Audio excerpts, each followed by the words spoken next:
We welcome in quarterback Carson Wentz's weekly one-on-one. I'm Eagles Insider Dave Spadaro. Our conversation presented by NovaCare Rehabilitation. And Carson, happy Thanksgiving weekend to you. Hope you had a good one on Thursday.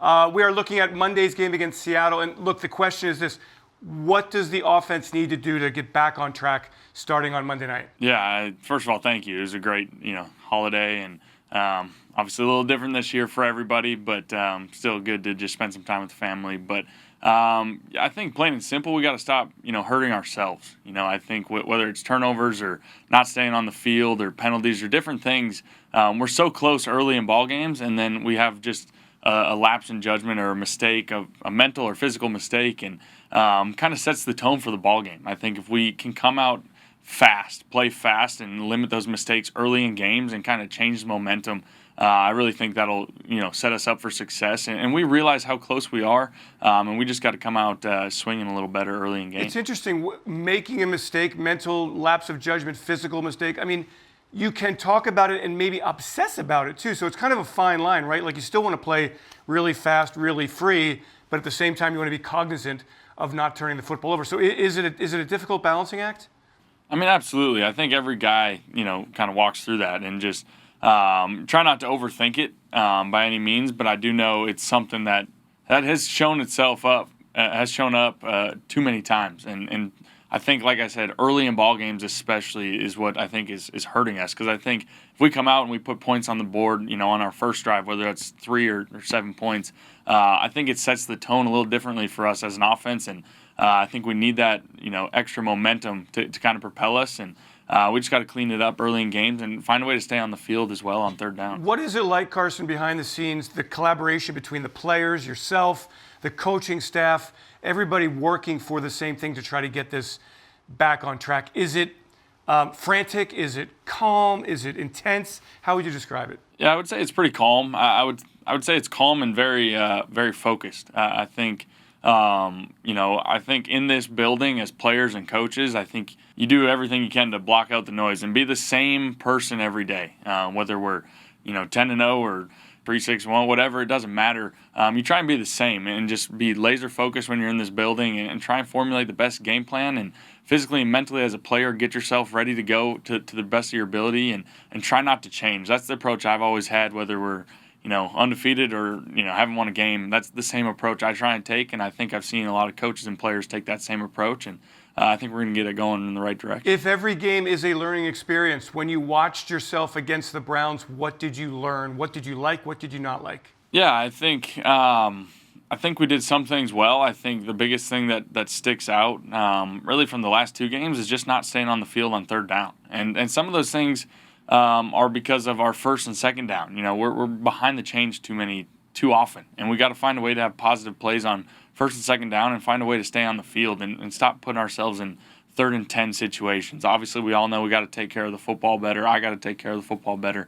Those are some of the big things we can learn from, but staying ahead of the chains is something that I learned, and I think that as an offense we learned is so extremely crucial in some of these ball games. Carson, are there specific areas of your game that you really say, hey, I'm just not where I want to be right now? I've been really great in these areas before. I'm not there right now. I would say, the biggest is just third down, like I've been talking about, and then just protecting the football. I think there's a handful that are unfortunate this year and tough luck, and there's a handful of times, whether I'm forcing it or I just need to make a better throw and be smarter, and that's something that I'm trying to learn from every week and every game, and it's something that I got to get cleaned up, and I think we will as a team. I think I will as a player, and I think we'll, like I've been saying, I think we'll get it going in the right direction, and I'm confident and excited to host a really good team here on Monday Night Football. Jason Kelce starts his 100th consecutive game on Monday night. This is a remarkable streak. This is an Iron Man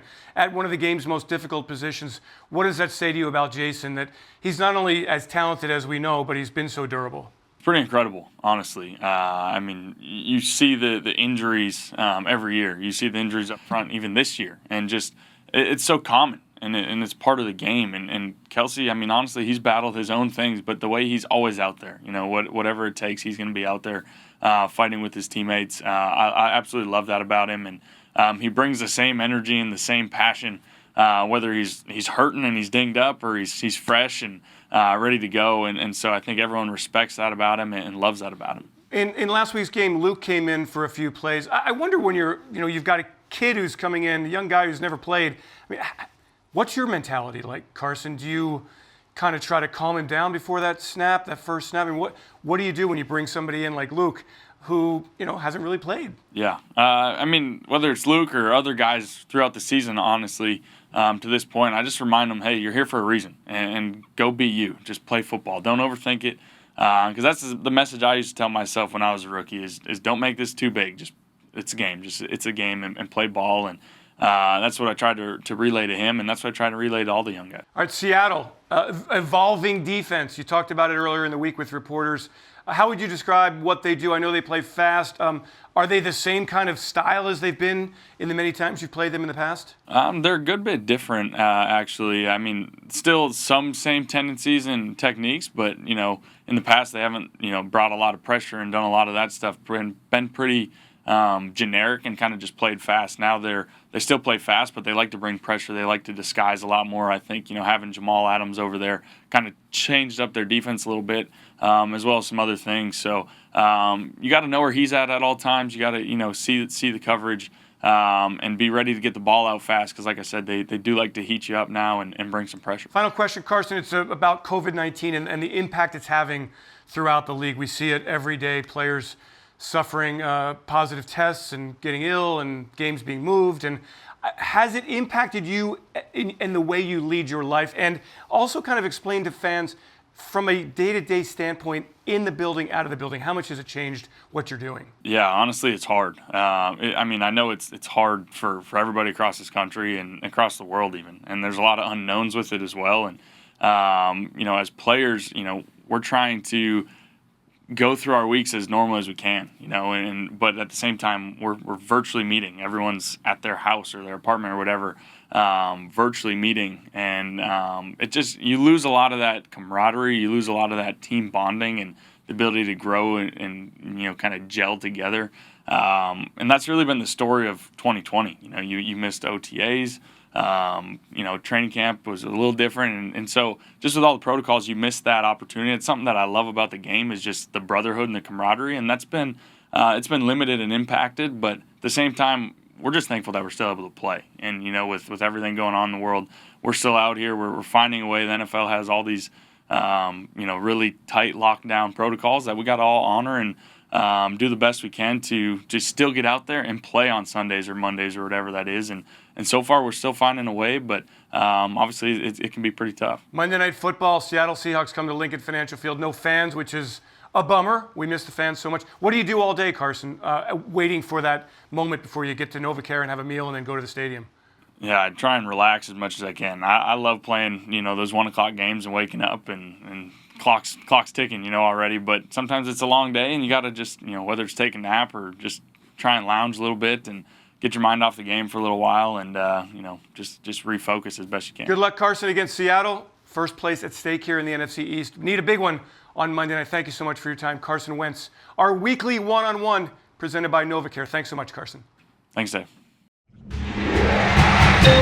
Eagles!